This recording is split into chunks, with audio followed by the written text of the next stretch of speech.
the men and women of our NHS who saved so many lives on the front line and run our vaccination program for a year almost without a break as they have, and who are going back into the breach yet again.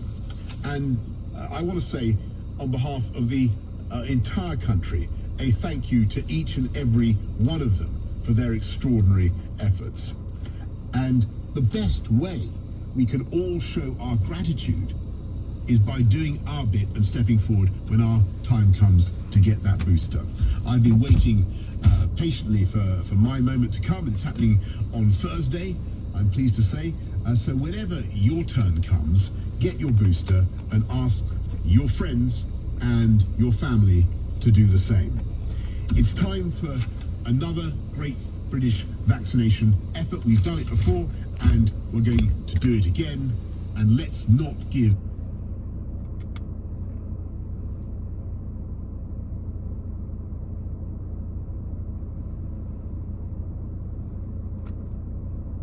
nation in the Western world to authorize a vaccine for COVID-19. This kicked off one of the greatest collective endeavors this nation has seen in peacetime. And think how far we've come since then. 115 million jabs right across the UK, and a booster program that is expanding at a phenomenal pace. Today we've hit that milestone of 18 million booster doses across the UK, and the daily number of jabs has gone up a third since the start of this month. Not only that, but we've delivered more booster doses than any other country with the exception of the USA and China. And that is something that we can all be very proud of. And I'd like to thank the NHS, the armed forces, the volunteers, and everyone who's done so much to make this program a success, as well as every single person that has come forward for their jab. Thanks to you, we've made so much progress over the course of a year that we have now weakened the link between cases and hospitalizations and deaths. This is the real-world protection that our vaccination program provides. Boosters, in particular, play a very huge part. The booster dose provides a much higher antibody response than the primary course, so it's more important than ever that people step up and get protected. We're now dealing, of course, with this new variant, Omicron, which the World Health Organization said just yesterday. They said that it poses a very high global risk. Right, good evening, good afternoon, good morning, wherever you are listening. And also 9 confirmed cases. Tuning and watching. And we expect to see me from rising over the next few days.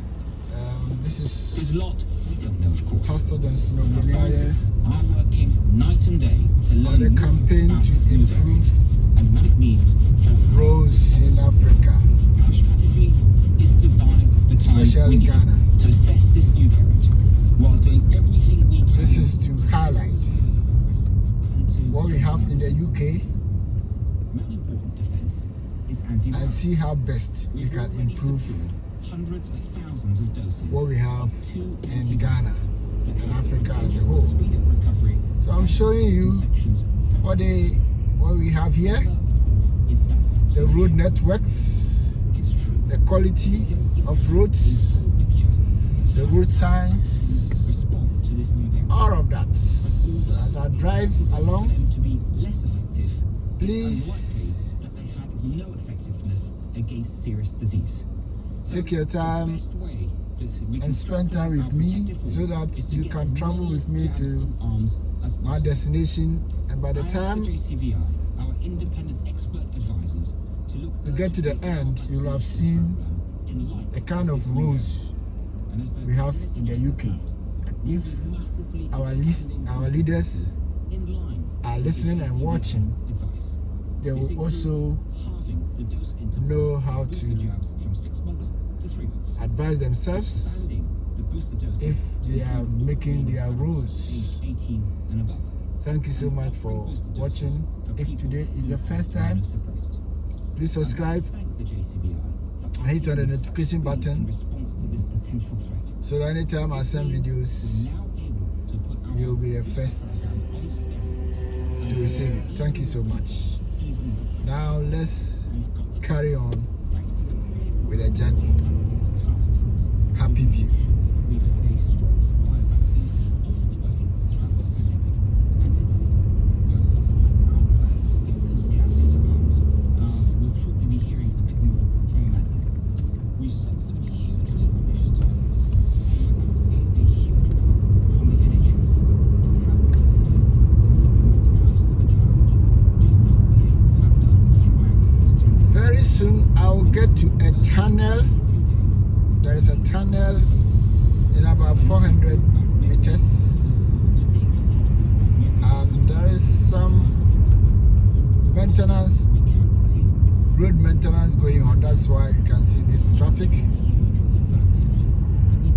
This normally don't happen because where I am is two-way in and two-way out, so it's a dual carriage.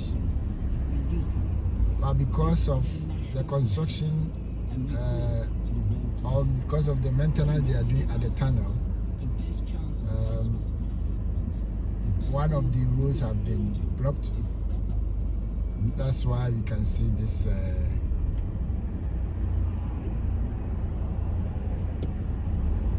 you can see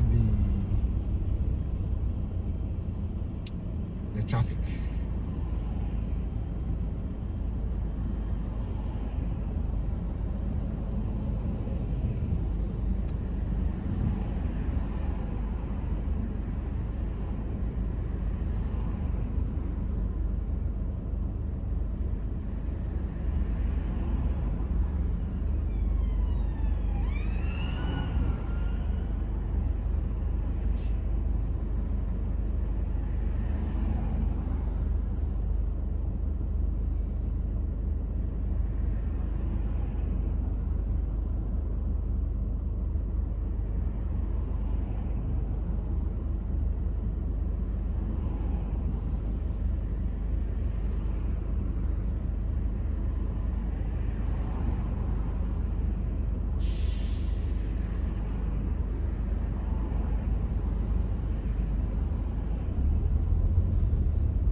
And social care staff as well.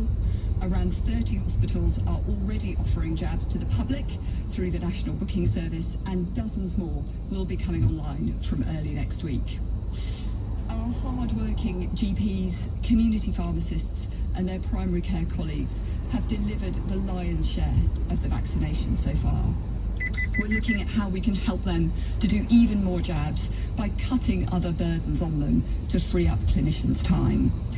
And we will ensure that they are properly rewarded for their efforts, particularly when they take time to visit vulnerable, housebound patients who can't travel to vaccination sites. So the payment for standard delivery of vaccinations will increase to £15 a shot until the end of January.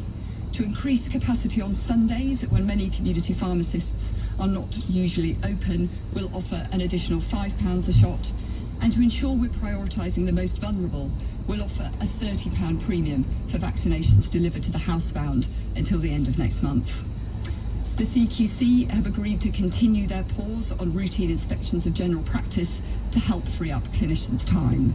And we're also looking at whether we can safely reduce or even eliminate the 15-minute wait after the jab is delivered, so we could potentially increase the number of people able to get jabs every day in smaller sites like pharmacies. We now have nearly 3,000 sites available across the country. That's almost double the number that we had back in February. But to help make it quicker and easier to get a jab, local areas will also be using mobile vaccination units, which can allow people to get protected basically on their doorsteps.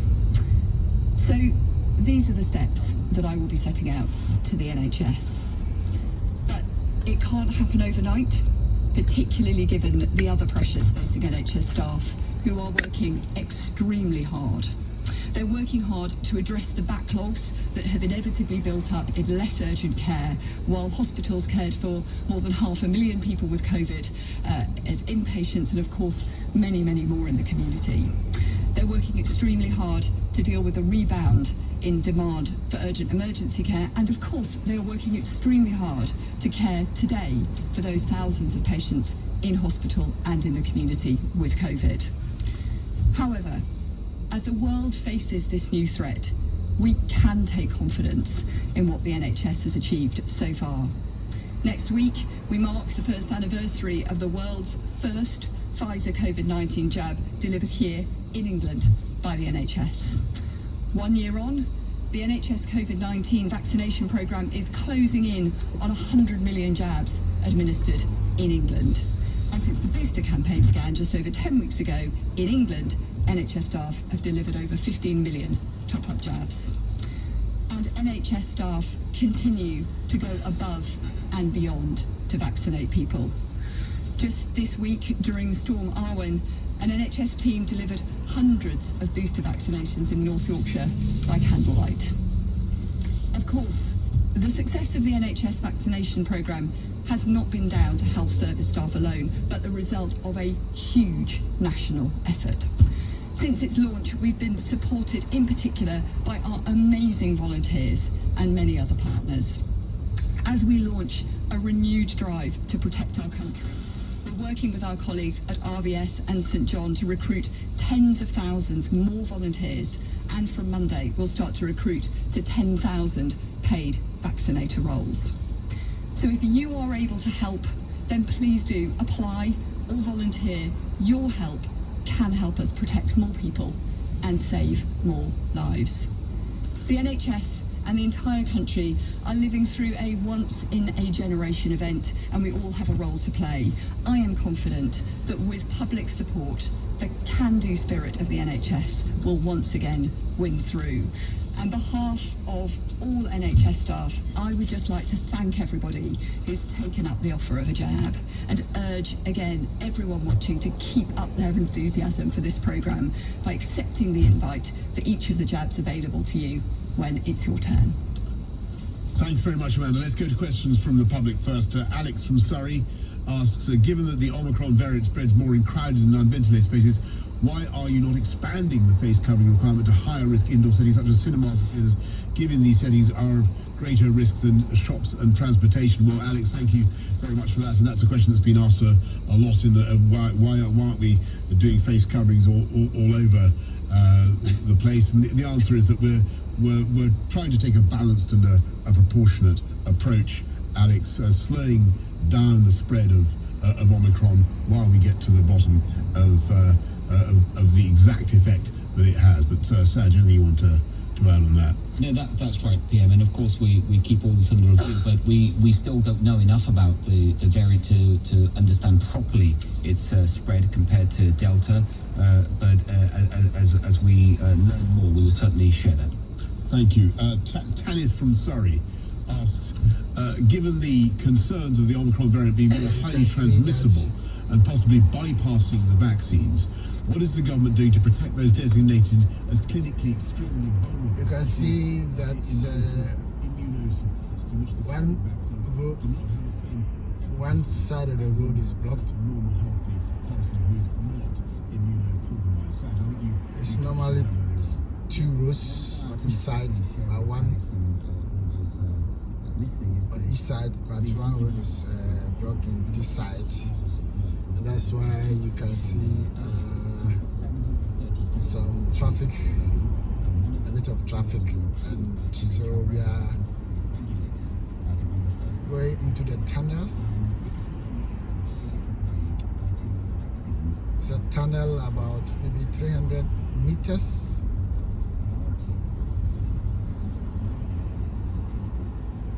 So the road has been constructed underwater.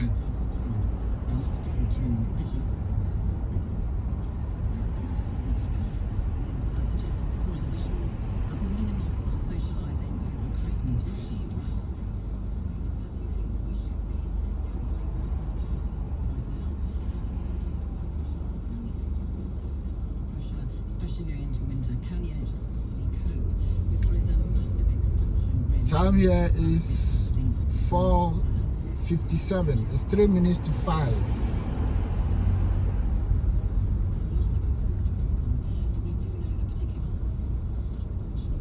London time. very much. Like the guidance remains the same, and So it's getting darker, but I still want to take this video, see how the night looks like. You can see the road networks, quality road construction, country without any resource. I won't say any without any resource, but very little resources. But look at the kind of construction that has been done. It's very fantastic.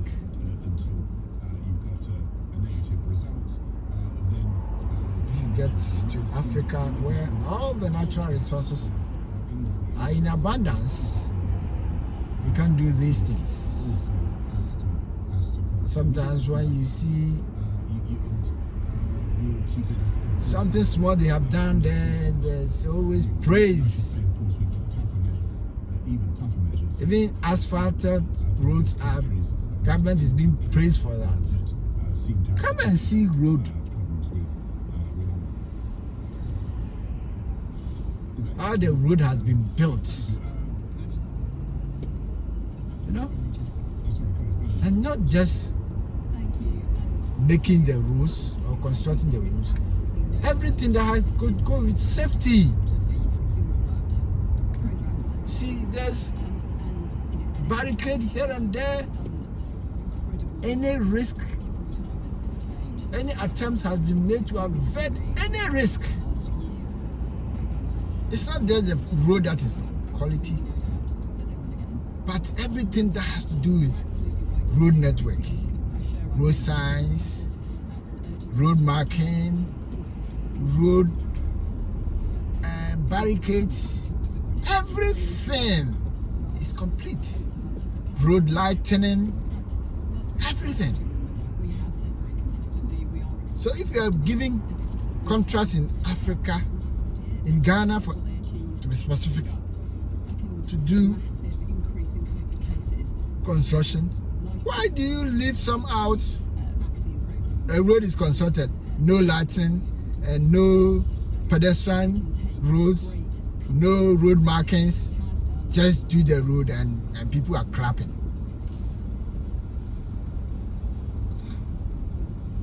So we are in a tunnel. This is the tunnel, and this is under the sea, under water.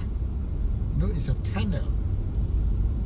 If we have this in Africa or Ghana, I don't know what people will say. They will say, "Oh, the government has built castle in the air." It's a tunnel. It's about maybe 400 or 500 meters, and all under a river. Tunnel. How expensive would this be?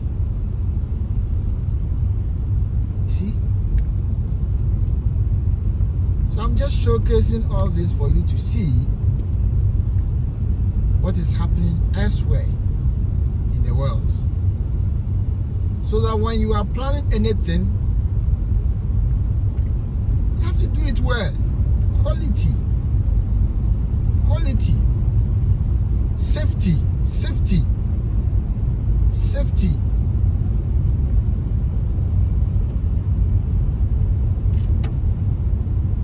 Safety is very important. You can't just construct roads and you leave things out where pedestrians are passing. There's no pedestrian road. You only think about cars. You don't think about human beings. If you are constructing roads, you need to leave pedestrian paths.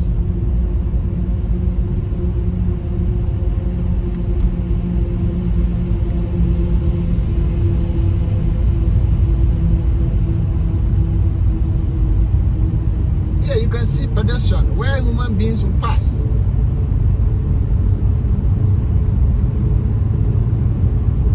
I see, because they are doing maintenance, and maintenance is one of the most important.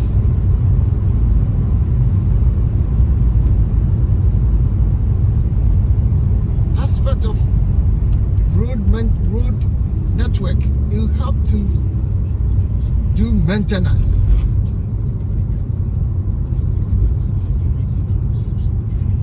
Road marking. You know. And the thing is, when you do all this, it creates jobs. You give people jobs to do. And you tax them to pay. And the population will be ready to pay if there's quality. Because everybody wants good life. They will pay. I understand that they said road tolls have been cancelled. Why do you cancel road tolls? No. You have to digitize it. Digitize it. Bring some cameras there which will capture the car numbers who will pass there, and then it is fed into some system, and if you don't pay, a letter is sent to your house to pay with penalty, because you need to pay within certain time period, maybe 24 hours. You have to pay. If you don't pay, then a letter is automatically generated, because it's digitized, automatically generated and posted to you. All that can create jobs for people to do. The camera will be capturing any car that will pass. Yeah, you don't need human beings to do that. The human beings will be in the office monitoring the camera and then issue letters to people to pay. But you don't let, so that it will avoid, take care of the queues. You know, you don't need to cancel this. How much will it take to fix all this? You can easily fix this with a digitized system to collect the tolls. You know?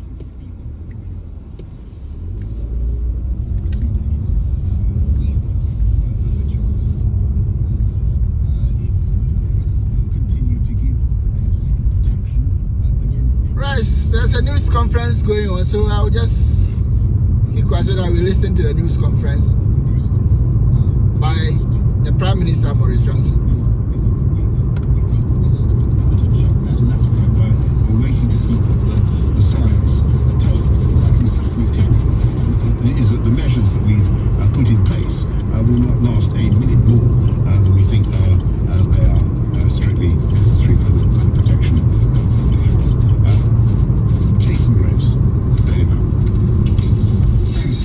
Mr. Jefford, you said I think there's now 13 cases. Do you think it's likely that we are now seeing community transmission in England and the rest of the UK? Mr. Richard, could you tell us a little bit more about what the troops are going to be doing in this talked about a proportionate response, but we are seeing people responding to the news they're seeing by cancelling Christmas parties, scrapping nativity plays. Would you urge them to think again and get this in perspective? Yeah. Yeah, first of all, on cases, the cases that we identified at the weekend, at the start of the weekend, we were able to confirm quickly that they were linked to travel to South Africa. They were also part of one sort of family cluster. The recent cases that we've confirmed today, we're not able to say whether or not at this point, because we don't know. We're doing that work right now at speed to determine whether they all have a link to South Africa or not. Is there likely to be community transmission? I think we have to be realistic. There is likely to be, as we're seeing in other European countries. And also, as I said earlier, that we would expect cases to rise as we now actively look for cases, because now having identified the variant and our concerns around it, UK HSA is actively looking back at anyone who's travelled to South Africa over the last 10 days or so and searching for these cases and taking action, of course, if they find them. Thank you. So the NHS has had brilliant support all the way through this programme, whether that's from volunteers or from the military or partnership with a whole range of other community groups and local government. So, once again, we will be working with the military in a range of ways, everything from kind of support logistics through to actually providing jabs. But I would just use this, if I may, as another big plea for people if they are interested in thinking about coming forward as a volunteer, because the volunteer workforce was critical all the way through the whole of the last year and really will be again. And I know that the incredibly dedicated staff who are working in the NHS really value the support that they get from that volunteer workforce and from those wider partners. Thank you. Yes, and Jason, just on your point about Christmas parties and nativity plays, we don't want people to cancel such events. And we think that overwhelmingly the best thing for kids is to be in school, as I said many times throughout this pandemic. What we're doing is trying to take a balanced and proportionate approach to the particular risk that seems to be posed by Omicron, or certainly is posed by Omicron, focused in particular on measures at the borders. And we think that's the right way to go for the time being, until we know more and until we can get more boosters, as we've been saying, into people's arms. Can we go to Jasmine Cameron Chileshi of DFT, please? We just have a couple of questions on the new restrictions. So with the changes in self-isolation rules, businesses in particular have warned of a second pandemic, the potential disruption to staff and that sort of thing. Is that inevitable as cases rise? And is there anything you can say to reassure businesses? And just another point, the government has ruled out Plan B, but can you confirm whether contingency measures are being placed, say for example, for work at home, for work from home measures ahead of Christmas? And can you rule out local restrictions, for example, if there's a surge of cases in one particular pocket of the country, for example? Thanks very much, Jasmine. So just on the risks of going back to where we were in July, the so-called pandemic, I don't think that is likely to happen, in the sense that so far at least the numbers of cases of Omicron are small, but we'll have to see, and we'll have to keep that keep that constantly under review.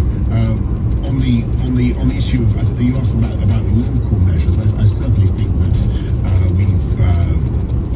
we went round that a lot in the last year, and I think that we've settled pretty much on the view that having as far as you possibly can, moving together is the way to do it. And so you had a middle question.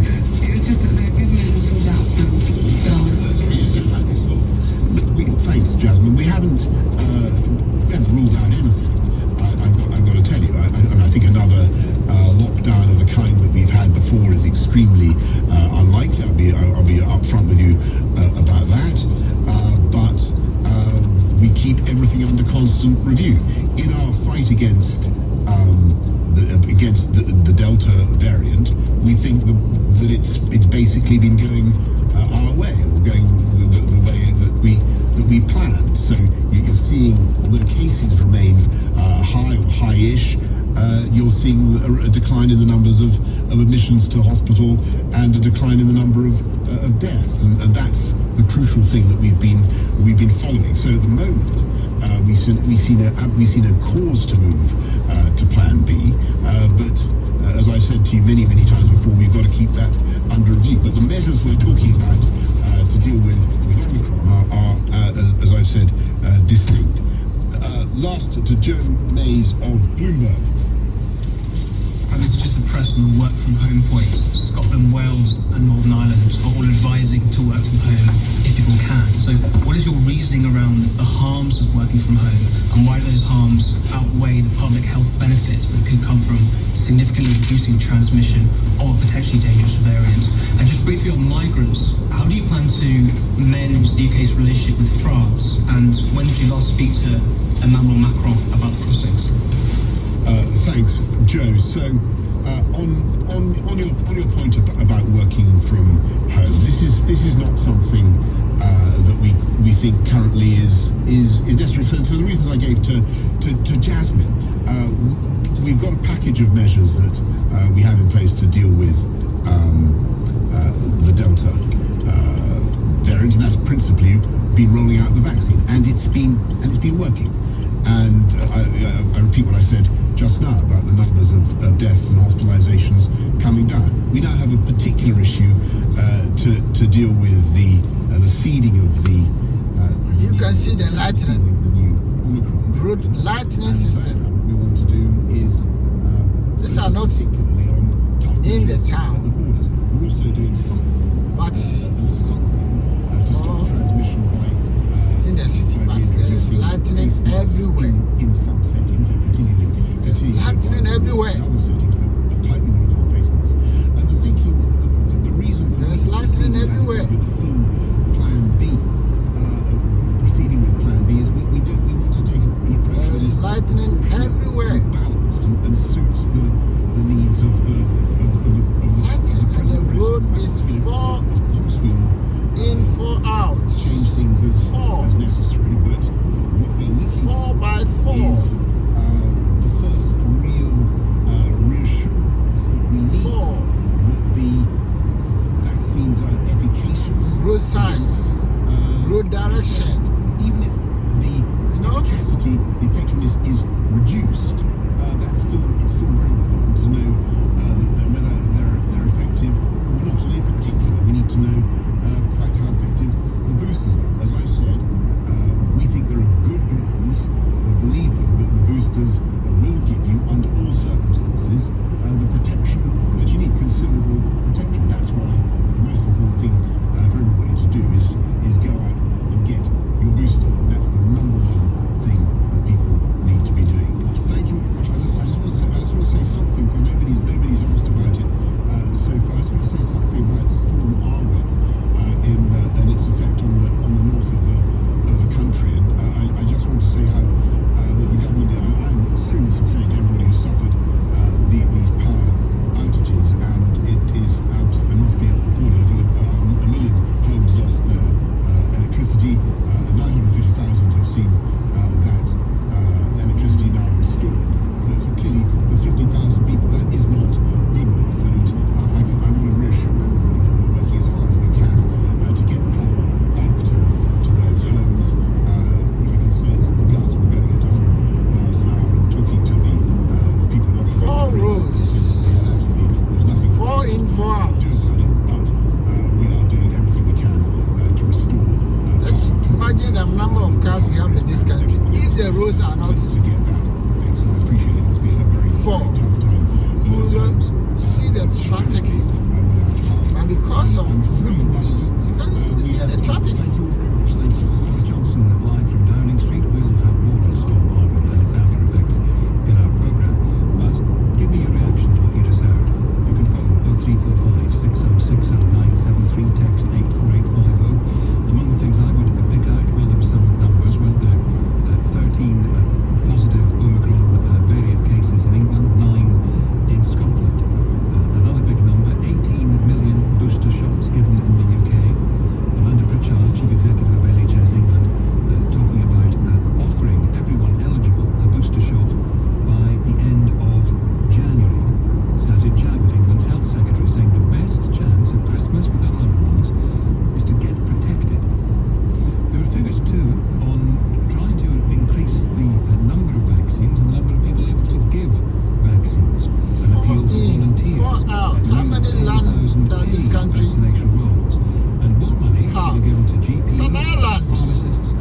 enough land. Get vaccines into people's arms, including And they have 4 in, 4 out. those who can go and give vaccines to the vulnerable. Ghana, this big land, go to the north. The chance Big that land. the booster offers some protection against all variants, said Boris Johnson. He said another lockdown such as we have experienced in the past, unlikely. What do you have to say about all that? We have a population of 30 million. Have, as so many people have in the past, volunteered to give vaccines. The call is going out to you to do it again. Look at the number of cars in the country. Here, About that. Are you ready, willing and able? we pay rotas. 606 clearly Hey. thousands of volunteers are Rotas. required to get up to the sort of Every, imagine, someone wants. and then If you insurance. dream, I've got friends who've done it selflessly. Yeah, you can't dodge insurance. All this must be digitized. Vaccines. And you must get police cars purposely for this kind of monitoring. Will increase, but it's You going to know- take men and women to do the job. I'm particularly keen to hear from you. Once your insurance, your road tax is You digitized, still are. then you get the police unit in charge of it. Last night too. Then they will have a car and they will build in a system to track every vehicle within a radius We heard from some listeners last who night hasn't got insurance. which is great to hear. But again, And so trouble getting the driver will be going and then the police will stop you. 0345 Because 6060977. if your number is not in the database, The conversation then the system will track you down. Reed, Professor of Infectious Diseases at the University of Southampton, will also check in with Ben. And Kentish, you had a question, as you heard there, at that news conference. Your reaction on 0345 The system, the police will track you down Three times. because your number is not in the database, insurance database, or road tax database. You understand? And this can be done. This is a country. This is a country of gold. Ghanaians can do this, except that we have not even made our mind. But if we are seeking transformation, then we have to go the right way, even though it might be expensive. That's why I support Dr. Baumia and this digitization. Because here everything is digitized. It's digitized. If you want to do your driver's license, you do it online. You'll be there, your driver's license will be posted to you.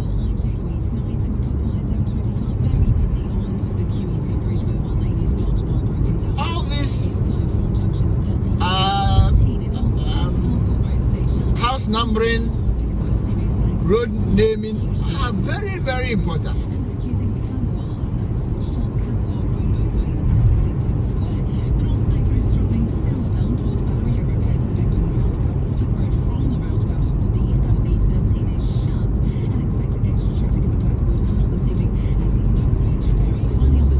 Let alone the identification system is very, very, very important. Once you are able to know everybody's information about every human being living in the country, not just human beings, even animals, you should do it to the extent of doing all your pets, cats, dogs, all of even trees. You should be able to count the number of trees in the forest. Because digitalization can do that.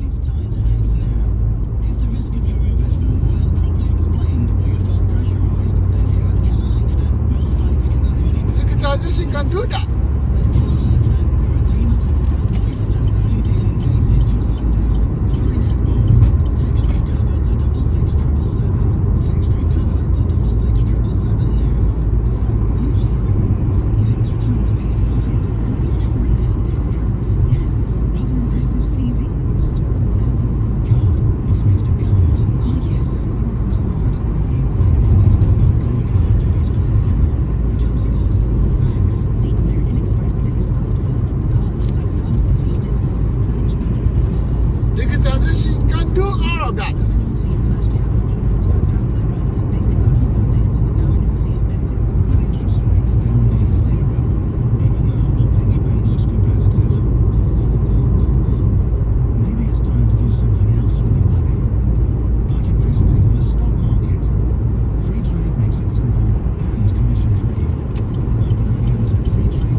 support the government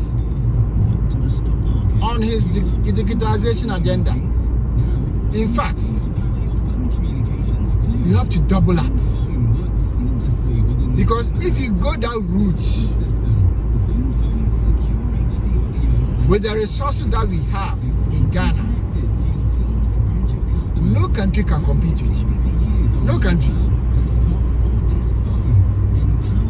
If you go the route of digitization and with all your resources, no country can compete with you. You will come and pass all these countries that has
true leader and make masks mandatory across the board until such time we know more about this new variant. 0345 6060 973, give me your reaction to what we've been listening to. Robert Reid is Professor of Infectious Diseases at the University of Southampton and a member of the Joint Committee for Vaccination and Immunisation. Welcome, thank you for your patience. I know you listened to that for us, as well as for your own information and entertainment. What did you make of it?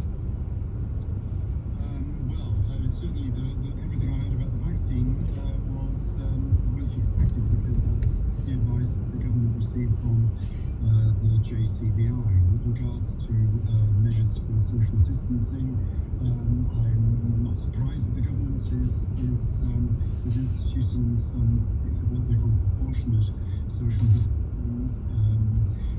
It seems very pertinent to do so.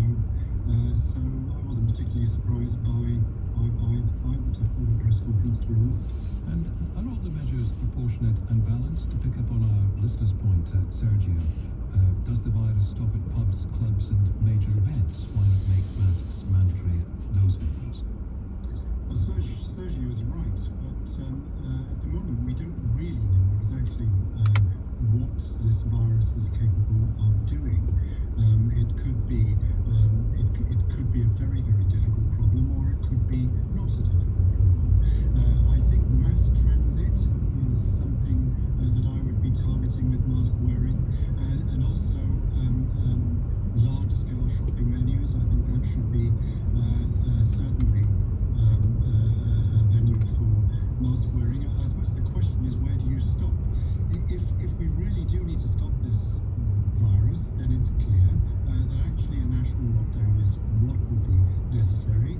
Everything else between that and what we're doing at the moment gives some marginal benefit, really, from an infectious disease perspective. So I think the government's being properly proportionate. They're obviously eager not to disrupt people's lives too much. And after all, we will know probably within the next week or two whether there's a clinical impact of this new variant. And at that point in time, it will be necessary to hastily upscale social distancing measures. So I kind of agree with the government's approach to this. Are the early signs encouraging that, as far as we understand, the people who've tested positive for Omicron, no one's been seriously ill? Very early days, but that sounds encouraging. Yeah, well, the problem is, you say early signs, it is really early, because we've gotten so far ahead of this thing this time, because the physicians in South Africa were really, really helpful by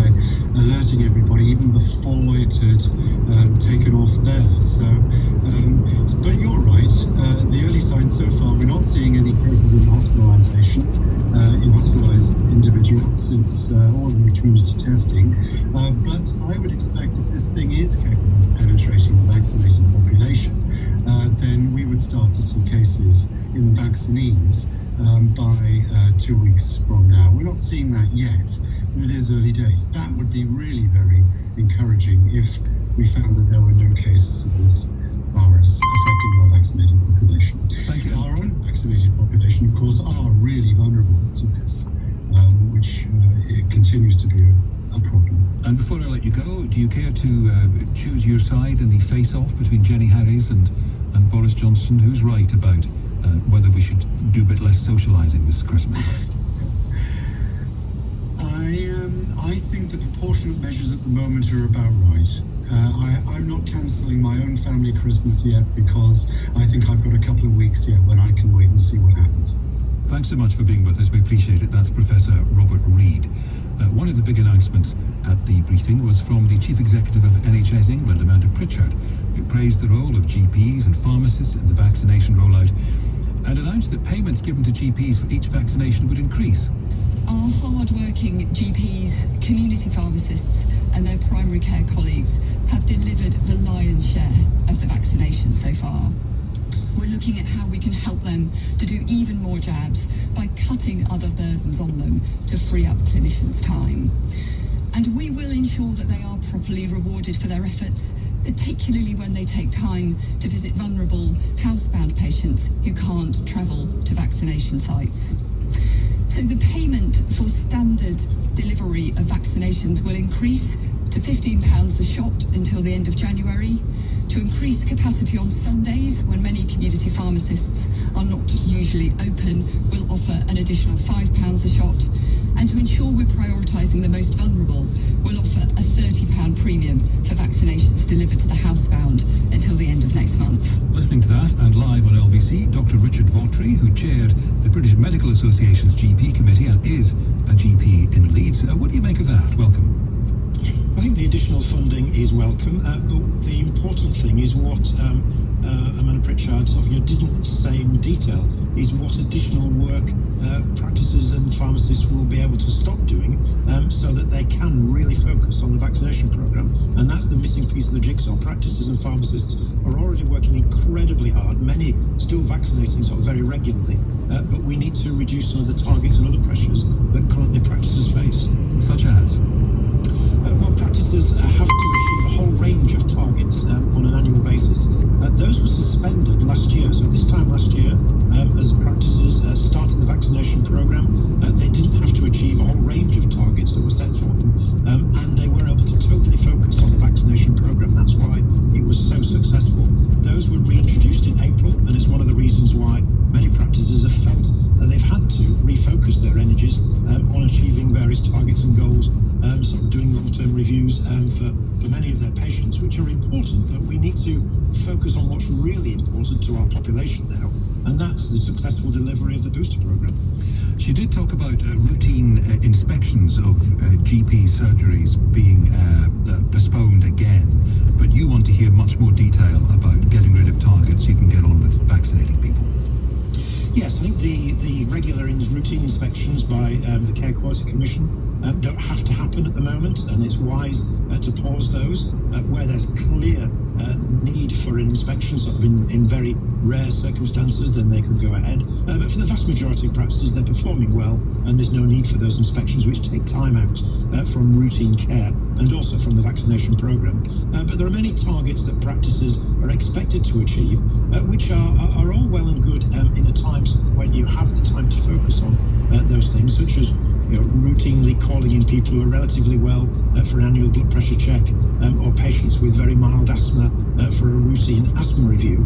Those things can be paused at this crucial time to allow practices and pharmacists to really focus on what's urgently needed, which is the urgent needs of our patients who are contacting us on a daily basis, but also the vaccination programme and giving our staff time to be able to focus on these really critical points of care at this time. How important are vaccine centres, which are going to be popping up in numbers again, we're told? Vaccine centres can help, but the vast majority of vaccines have been delivered by local vaccine services delivered by GP practice teams, staffed by GPs, practice nurses, pharmacists, volunteers, as well as local pharmacists. That's where the bulk of the vaccinations have been delivered from. And we need to be able to do that again.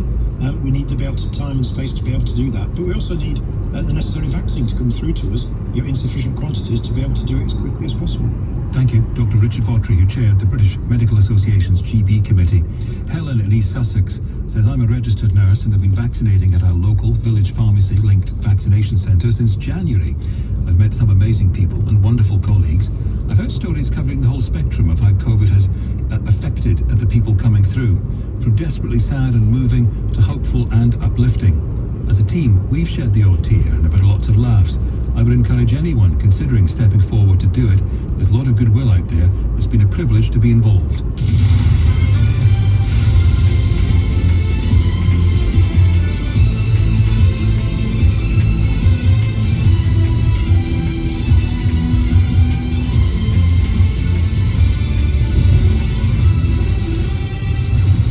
This is LBC. I'm Eddie Mayer. The headlines at 5 o'clock. The UK COVID figures have been delayed. Confusion after the head of the UK Health Security Agency urges COVID caution. If we all decrease our social contacts a little bit, that helps to keep the variant at bay. So I think being careful, not socialising when we don't particularly need to. Boris Johnson says something else. We don't see any need at present, certainly, to change the overall guidance about how people should be living their lives. Some Conservative MPs expressed their dismay. This is a fundamental choice between heading towards heaven and heading towards hell. If we continue to react by taking the authoritarian course, then we are embarked on that downward course. In the Downing Street briefing, a new booster jab target announced. To offer a booster to everyone eligible by the end of January. And we'll be working through people by age group going down in 5-year bands. Also tonight, why has it taken days to restore power to thousands of homes after the storm? And we'll have the latest from New York and the Ghislaine Maxwell trial. On your radio, on Global Player, and Play LBC. leading Britain's conversation. This is LBC. From Global's newsroom at 5 o'clock, the Prime Minister has been revealing how the government aims to step up the rollout of coronavirus booster jabs. Boris Johnson has been speaking in Downing Street this afternoon. The target is to offer a booster to everyone eligible by the end of January. We'll be working through people by age group going down in 5-year bands, because it's vital that the older and the more clinically vulnerable get that added protection first. The Prime Minister earlier said the government isn't advising people to cancel plans as part of efforts to tackle the Omicron variant. That's despite the head of the UK Health Security Agency, Dr. Jenny Harris, suggesting we should minimise socialising. A further 8 cases of the Omicron variant have been identified in England, bringing the UK total to 22. Nicola Sturgeon has revealed the 9 infections identified in Scotland are all linked to the same private event. The First Minister has told the Scottish Parliament it took place earlier this month and can't be traced back to travel to Southern Africa. She says there won't be any new restrictions introduced. Rather than introducing new protections, we are asking people to significantly step up and increase compliance with existing protections such as face coverings, hygiene, home working, ventilation, vaccination and regular testing. Police have confirmed a body found close to a beach in Plymouth is missing teenager Bobby Ann McLeod. 24-year-old Cody Ackland has been charged with the 18-year-old's murder and is due in court again in January. The teenager was last seen waiting for a bus earlier this month and was due to meet up with friends. Ministers are being urged to draft in the army to help tens of thousands of people who've had no power for 5 days. MPs have been told damage caused by Storm Arwen in parts of Scotland and the northeast of England is much worse than first thought. And former Liverpool and Arsenal footballer Ray Kennedy has died at the age of 70. The striker was diagnosed with Parkinson's disease in 1984. He won 3 European Cups and 5 league titles at Anfield, having done the league and FA Cup double with Arsenal in 1971. In the city, the FTSE 100 has closed down 30 points at 70.79. The pound buys $1.32 and €1.17. LBC weather, heavy rain across much of the UK tonight, clearing to leave scattered showers, a low of 3. A mixture of sunny spells and scattered showers tomorrow, highs of 9 degrees. From Global's newsroom for LBC, I'm Amelia Cox. This is LBC from Global, leading Britain's conversation with Eddie Mair. And I'd like you to be part of the conversation if you can help us understand what's going on today on day one of the new mask mandate in England. What have you seen? Are more people wearing masks on public transport? What about in shops? I've not been in a shop today yet, but on the tube today, I thought many more people were wearing masks. That's not by any means any kind of scientific survey. It's just what I happen to witness, and that's all we can do. Let me know what you've witnessed. Maybe there's been a change, more mask wearing. 0345 6060 973. When we talked about this last night, anticipating the change, lots of listeners made the point about enforcement. Has anything changed today? If you work in retail or on the buses or the trains or the tube, you're on the front line of this. You're better placed than anyone to say what's happening. Let me know what you've witnessed and experienced. 0345 6060 973. Day one of the new mask mandate in England. You can text 84850, tweet at LBC. The messaging from senior figures in the COVID crisis hasn't been crystal clear today. Dr. Jenny Harries, Chief Executive of the UK Health Security Agency, a frequent guest at the Downing Street briefing over the months, this morning at Radio 4, she was being interviewed and said this in relation to the new COVID variant. If we all decrease our social contacts a little bit, actually that helps to keep the variant at bay. So I think being careful, not socialising when we don't particularly need to, and particularly going and get those booster jabs. This is not the view of Downing Street, which said of Jenny Harries at lunchtime, she gives advice to the government, she's not the government. The public should follow the guidance set out by the government. Reporting for LBC Live, our correspondent Matthew Thompson. The major news of the evening, Eddie, is that all adults are going to be offered a booster dose of the vaccine before the end of January. That's according to the Prime Minister himself at that Downing Street press conference that you've just been listening to. The key message, though, I think, from both the Prime Minister and from the Health Secretary, Sajid Javid, was one of reassurance that, yes, the Omicron variant is concerning, but we are not back to square one here. We have the vaccines, we have a booster program, and there's still a lot of hope that that will be effective. Here's the Prime Minister. I know the frustration that we all feel with this Omicron variant, the sense of exhaustion that we could be going through all this all over again. But today, I want to stress this. Today, that's the wrong feeling to feel, because today our position is and always will be immeasurably better than it was a year ago. What we're doing is taking some proportionate precautionary measures while our scientists crack the Omicron code. Mr. Johnson said that the rollout will be a national effort like the last vaccination campaign. There will be temporary vaccination sites popping up, in his words, like Christmas trees right across the country. And the head of the NHS, Amanda Pritchard, who was also, of course, at that briefing, was keen to stress people will be informed when it's their turn. Staff are now working at breakneck speed. Please do not contact the NHS. We will let you know when it's your turn. But also today, as you mentioned at the beginning, Eddie, a raft of new COVID laws have come into place. Things like making mask wearing compulsory in shops and public transport, making it a legal requirement to self-isolate if you come into contact with someone who's got the Omicron variant. They were voted through, incidentally, with a whopping majority in the House of Commons, but not before the junior health minister, Maggie Throop, was given, well, a little bit of a hounding, it has to be said, by a succession of backbench Conservative MPs. A particular source of their ire were those very comments from Jenny Harries that you mentioned, that people should decrease their social contact. That appears to fly in the face of government advice, which hasn't gone that far. So MPs like Desmond Swain, for example, were keen to hear it denounced from the dispatch box, although answer from Maggie Throop came there none. Will she deprecate those public appointees who, notwithstanding the clear proportionate advice of the chief scientific advisor, have been out on the airwaves telling people that they shouldn't socialise to the huge detriment of people's well-being and an industry struggling to recover from earlier lockdowns. Thank you, Mr. Speaker. I'm sure the people he's referring to have heard him very loud and clear.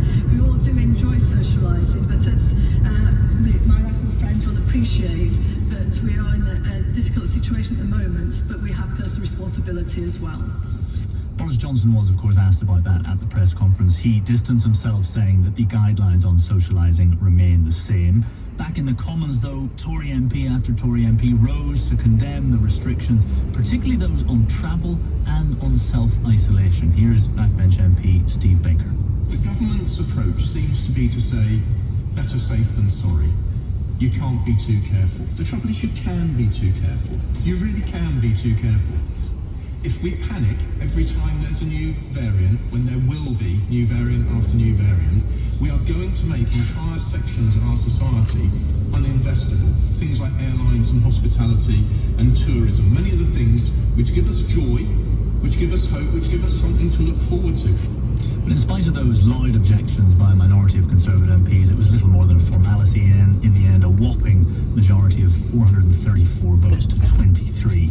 The restrictions were passed. Meanwhile, in Scotland, Nicola Sturgeon has told the Scottish Parliament that all 9 cases of the Omicron variant so far found in Scotland are linked to one single private event on the 20th of November. None of them have required hospital care, but none have a recent travel history to anywhere in southern Africa, which unfortunately suggests the possibility of a degree of community transmission. As a result, Nicola Sturgeon urged people to redouble their efforts to stick to the existing rules.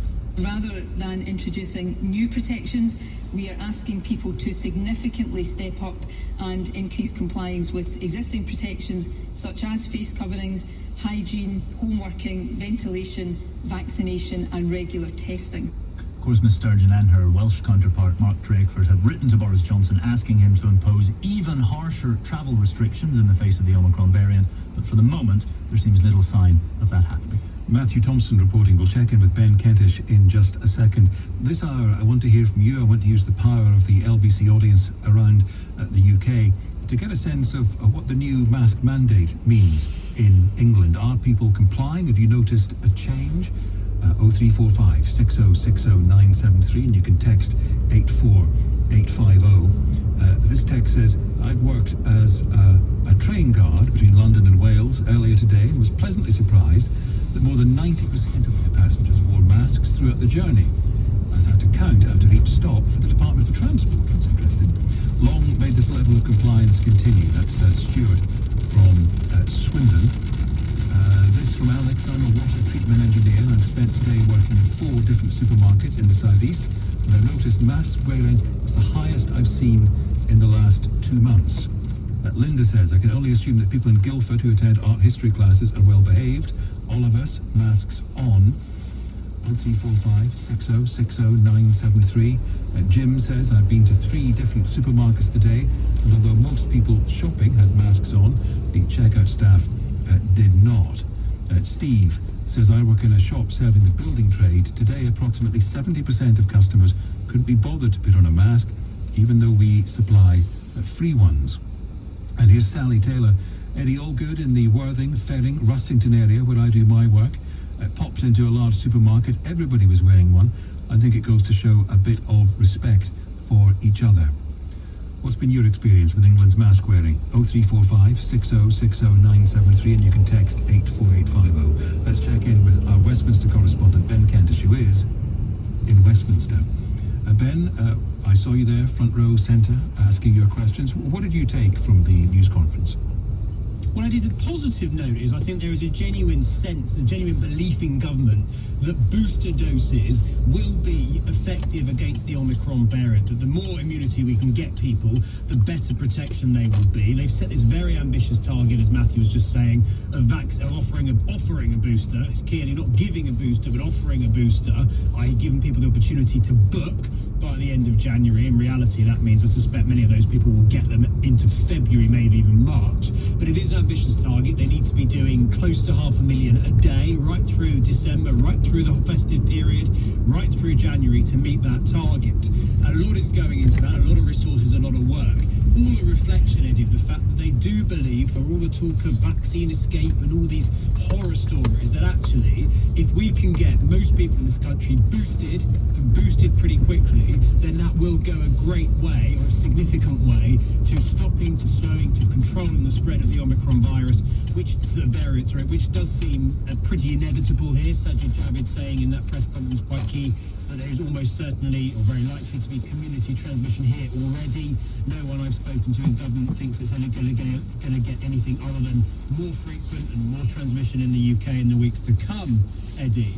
But also positive to hear Boris Johnson say that while he couldn't rule anything out, the prospects of another lockdown that of the sort we saw last year, of course, a fear of many people, is, to use his words, extremely unlikely.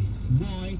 Goes back to the first point, boosters. If we can get that done, we will be in a much, much, much better place. We already are than where we were last year. And so for all the concern... Right, thank you so much for being with me on this journey. We come to the end.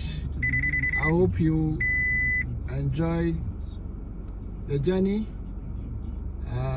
Until see you next time. This is Pastor Johnson Obruniaye, reaching you from London, England. Thank you so much. Bye-bye.